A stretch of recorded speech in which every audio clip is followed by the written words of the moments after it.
he made, I guess you could call it a chiptune album, based around an anime-themed restaurant in Tokyo.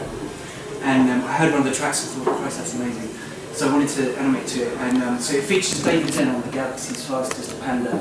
He's a femto panda, which means a panda with the necessary reflexes to pilot a spaceship at the speed of light.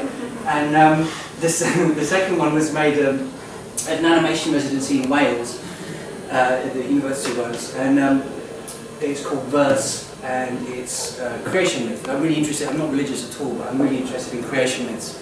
So it's a love story between God and the earth, which is in this myth is his first creation. Where's the text come from? I wrote it. Oh, right. So it's a poem written by me, but it's narrated by an actor. Because my voice, I realised when I recorded it, it sounds like two squirrels fighting inside a duffel bag. So I put my hand in that. The third one is my ex-girlfriend is also a contemporary classical composer, and she's Anna Meredith. And she wrote a track which I love, and I made a music video for it while I was still with her, by the way. I'm not in the habit of making videos for my exes. And we had a night, I had literally a night to make it in.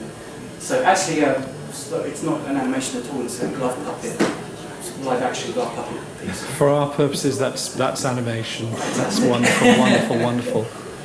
Brilliant, so that's it. And I noticed none of them have dates on. None of them had dates on. No, that's should they? Well, I just think for a festival submission point of view, that's a very good strategy. I don't submit to festivals anymore. I'm not interested. Right. DNA USB, the Panda one is from 2011, Versus from 2010, and the Anna Meredith one is from 2013. Right. Since then, I've been trying to do a picture TV series that I did. So I've done 2 trailers so far, both of which I've decided are crap. Oh. So, and they total 8 minutes worth of animation. So since then I've been pouring my energy into stuff that I then bin. I could show them, actually one's in Chinese, which might be interesting. Could you bring them along sometime? I'd love to show them. Well, I made it in China, by the way. I didn't just fancy making a Chinese thing. But it's hilarious. The sound of them in the voiceover is ridiculous. But I can show that at some point. Excellent, excellent. Yeah. Okay, well, without further ado.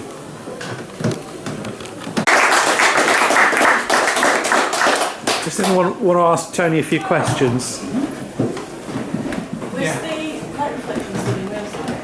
Say again? Were the light reflections done in real time? The light, you mean the sort of animated stuff on the wall? Yeah, how did you do that? That was stuff that I did for an installation in a warehouse, an old warehouse in King's Cross about a few years prior to this. And I just needed some extra, because it was such a, I made it in one night, so it was such a shoddy thing, there was no time to set up any lighting. So I kind of just sort of wanted to spam the screen with movement, little bits of textual movement. So I found some old footage from that installation, which was, the concept behind it was I set up lots of projectors around the warehouse, and it projected sort of animated tube maps all over the walls. So you can't quite see it there. An animated crossword is another one of them as well. So a sort of gurgling crossword. So I projected it onto the back wall whilst I was filming the puppets there. So, how did you work with the sound and the... I mean, there's a lot of synchronisation between movements and the sound. Yeah, the sound came first. It was already part of an EP, and this was the video that launched the single. So it was, we already had the sound, so I just sort of broke it down into which puppets might work well, which textures and all that stuff. Have you seen a film called Ballet Mécanique? I haven't, no. It's by Fernand Léger and Walter Murphy. It's this early, almost futurist film from early 1920s, and they use, it's kind of abstract and figurative, and it's kind of basically visual music, a visual accompaniment for a specifically written piece of music.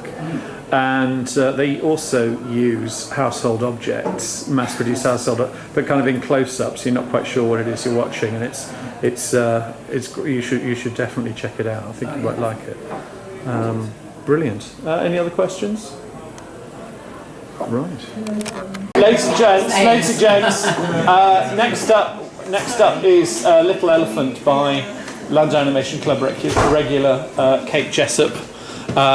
Kate and I and Stuart and Philip and various others got to go to the Tate Gallery Turbine Festival a few weekends ago, which was quite entertaining. We had some work showing and had to stand on stage and answer. How many questions? Is it about one? Yeah, for somebody who wasn't there. But it was nice that we got an outing. So do you want to tell us a little bit about this film? Yeah, so this film is hot off the press. It's called Little Elephant. I literally only rented it out before I went on holiday. And it's the first of 2 films that I've been commissioned to make called Love Works. And it's with a new producer that I've just started working with. And it's about LGBT relationships in South Asian culture. And this first one is about parental love. So it's a dialogue between a woman and her father. And it's based on real-life interviews, which were then given to a writer who wrote a new piece, which was then given to me to make an animation of.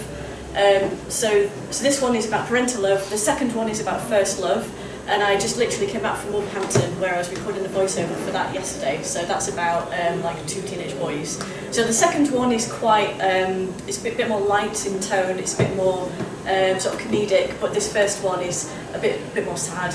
So those of you who know my films, this one's a little bit more like Dear Foreigner, which is what the producer asked for. So yeah. Dear Foreigner reduced me to tears, by the way. It's reduced most people to tears. Okay. And so is this the world premiere? It is actually. I've never seen it on a screen other than my computer, so it's quite interesting for me to see it. Great. Okay, fantastic. World premiere.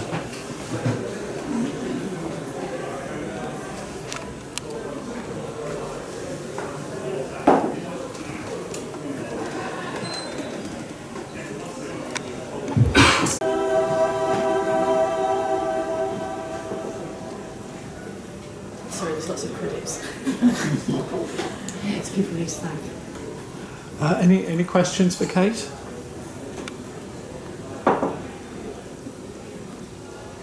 Nice colour set, slightly different from the colour palette from your earlier work. Yeah, I mean, I was wanting to reference a lot of traditional Indian art where they use lots of golds and reds and that kind of thing. So that was part of the brief to make sure it was sort of in keeping with traditional Indian culture. And is it? It's quite a polemical piece in a very positive way. I imagine this is the sort of film that would play very well at festivals and particular lesbian and gay events. Sorry, define polemical? Oh, polemical means it means fighting a particular cause. Oh right, yeah. As a rally, yeah. Rallying cry is the long. It's got Yeah. Oh yeah. It's very niche, obviously. It's quite a niche subject. Well, no, I think it's an accessible film, but it's on an important subject. Yeah. Is it meant to be to actually convert people to like their parents of lesbians to actually be a bit more understanding? Is that the idea? Yeah, I mean the objective is both this and the other one are going to be used in lots of kind of educational programs for young LGBT people in these communities. So the producer has set up quite a few. The first one's going to be at Homotopia, who helped fund it, a little bit of it, in Birmingham. So the premieres are actually going to be in Birmingham now. It was going to be shown at Southbank Festival of Love, but they've not provided us with a slot. So it's going to be like a sort of community resource. That's what the producer wants it to be. But obviously, I'm going to send it out to festivals as well. Oh, you can do. There's nothing special. Yeah, no. He wants them to show at festivals. So yeah. I'm really delighted to welcome Melanie Reid, who is the director of a company called Affliquio, which is a new form of distribution platform. Distribution platform. Why don't you just hand over? Ladies and gentlemen, Melanie Reid.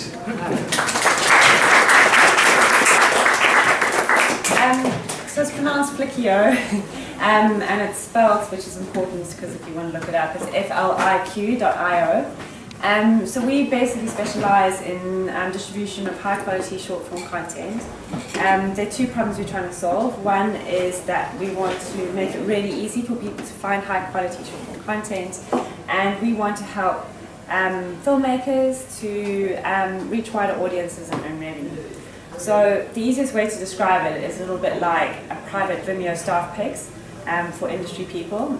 So it's private and secure, and it's only accessible to partners, so partners being like animation clubs, film clubs, people who are looking for specific content. And then we obviously accept films from filmmakers, and that content gets curated. So in the submission process, we guide you through tagging the content correctly, because that's one of the big things that's missing often with content that's on Vimeo and YouTube, is that it's not tagged correctly so that you can easily find it. Then we have a team of people in India. My business partner did his MBA in film and new media in India and then worked for an international VOD platform there. So he's quite well connected with people that know what they're doing. And basically the work gets checked for, needs to be professional level quality. So looks at sound production and just production value, and that the tagging is done correctly. And then it goes onto the platform, and then we make it, then we open it up to, as I say, like film clubs, people who are looking for high quality content, and they can use it to search for content for their needs, and they can contact the filmmakers directly. We just provide the service. So if they want to screen it, rent it, buy it, whatever. We're also making it available to buyers and other forms of distributors and people looking for online content. So that was actually what inspired it in the first place, is that we wanted to help filmmakers, but we also saw the opportunity for short form content. In that, as more and more people are owning mobile devices, you're also seeing this massive growth in the number of people that are watching short form content. So, and it's been like traditionally an area that's been quite neglected. So, you know, it's made for adverts, you know, show reels, get into festivals, get known, but I just don't feel like it's something, it's an art form that I feel that actually have a lot more potential. By having it private and offline, we're not exclusive, and so you can put your films into Vimeo and get them on staff picks and whatever else, but if you want to try and retain value for whatever reason, then you can just put it onto our platform. As I said, we're opening it up for people who are looking specifically for content to stream, buy or rent. So you won't, and nobody will be able to use it without your permission, so you don't have to worry about using out on festival premiere status. You're able to negotiate those directly yourself. And Vimeo have also very nicely, because we were going to do this ourselves, but Vimeo have done it for us, which I'm very grateful for, have launched a subscription service. So short form content, a little bit like music, lends itself much more to subscription. In terms of viewers wanting to watch content, they're just basically people don't really want to pay for something like 5 minutes, piece of entertainment they might enjoy, so rather pay for a subscription service, and it takes away a lot of the problems that are inherent in distributing long-form content. You don't know the filmmakers, you don't know the actors, you're not sure you're going to enjoy it.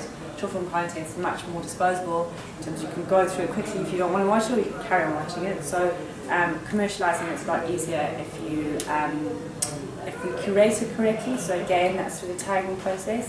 And what we're going to be doing is looking at curating content for specific niche interests. So for example, like really obvious ones like LGBT, or children's content, or extreme sports, or indie content, or animation.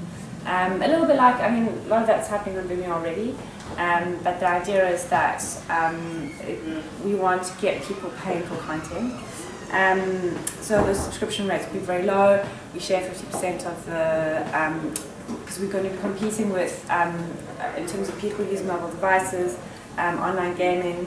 It's kind of, if you're looking at it from a commercial point of view, that's how you think about it, how it will compete.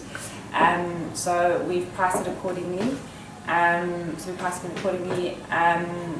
We're at the stage now where we've got the platform app, we're in private beta, we've had over 9,000 films submitted, so we've accepted everything for free so far, and we've just started, just put on a £5 charge. That goes towards the curation fees. I have a day job, this is not making me money. So if we're looking for really good content, and we basically want to help get the content out there. We want to get it out internationally, so we're forming partnerships internationally. Yeah, so give it a try. The URL is fliq.io, so Flick. IO stands for Indian Ocean Territory. It's basically, it's become a trendy domain because the .coms have run out. Flick is obviously a play on Flicks. Yeah, so hopefully that will help you remember it. Yeah, and we also promote screenings and events, so that's something for you. And yeah, so all of our partners, we're trying to leverage how the industry works currently and just give it, you know, help it out a little bit further. Yeah, so if you have any questions, I'll be around a little later. Or you can ask me now. So, for example, would film programmers be part of this, so they would be able to access work online that way, so to potentially create festivals? Yes, no, absolutely. We're keeping it totally open to anybody, as long as it stays within the industry, because we don't want, I think, you know, having, which again, if some people want to do it because they want as many people to see their films as possible, but you put it onto Vimeo and get it on Starplex, it's fantastic, you know, you get it out there. But if you don't want to do that and you want to kind of experiment with a different way, you can do both. As I say, completely non-exclusive.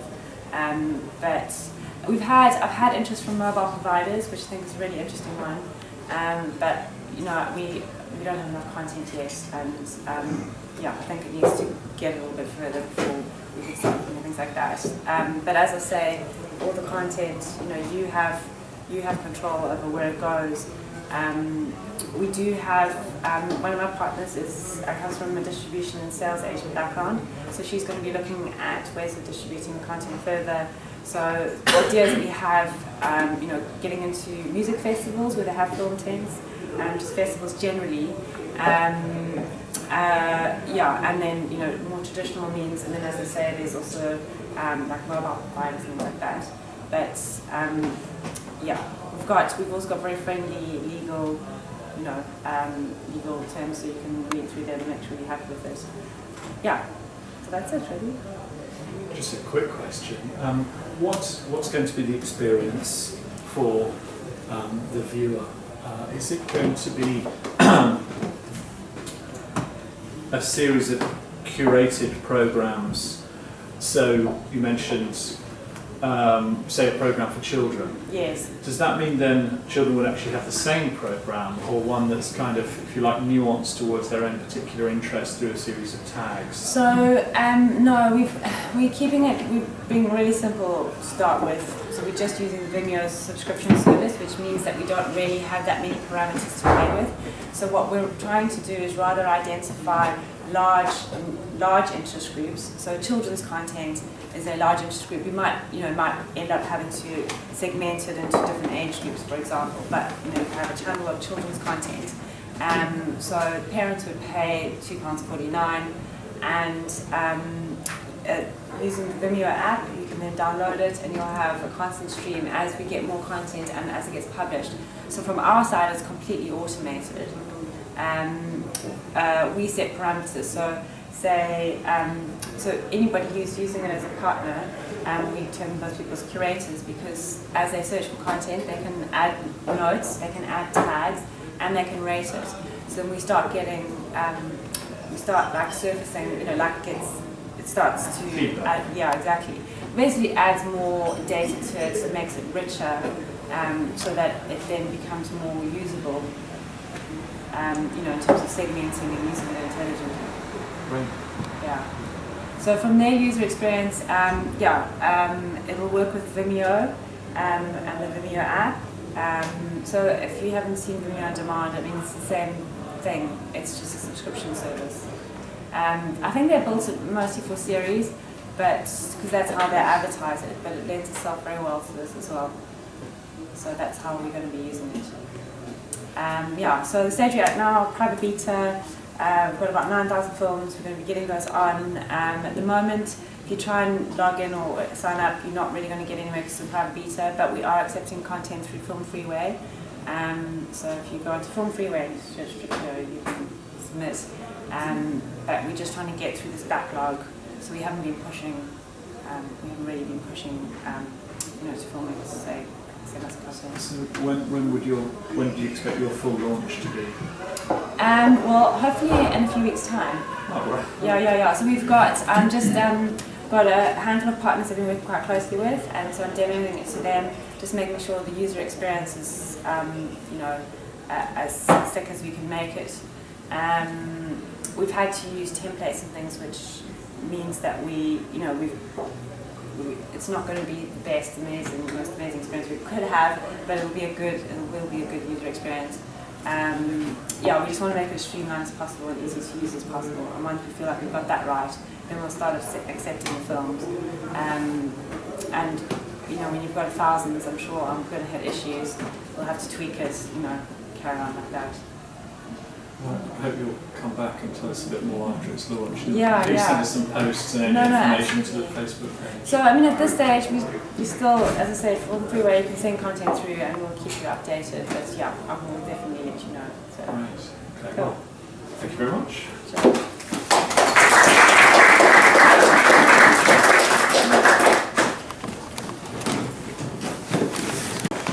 So, Dennis, tell us about the film.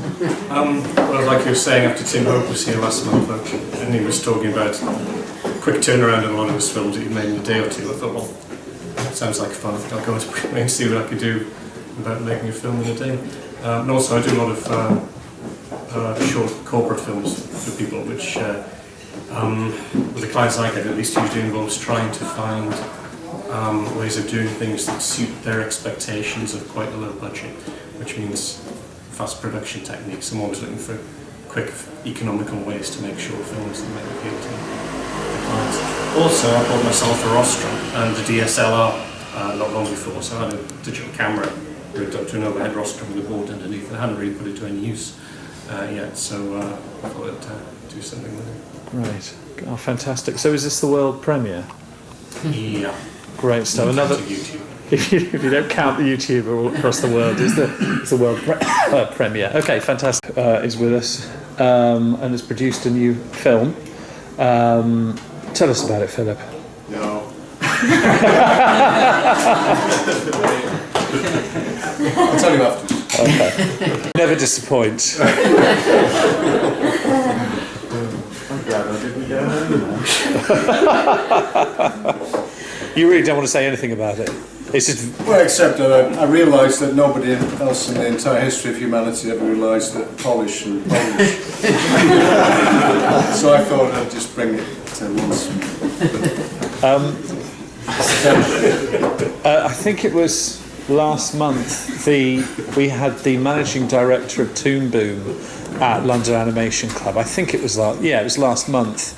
And one of London Animation Club's friends is Lindsay Watson, who is the sole UK representative of Toon Boom.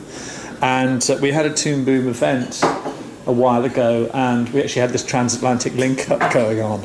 And I didn't know, but that the lady in Montreal doing the... I better turn this off, actually. An intonation, and she failed it. So every time I hear my voice, I go, oh my God.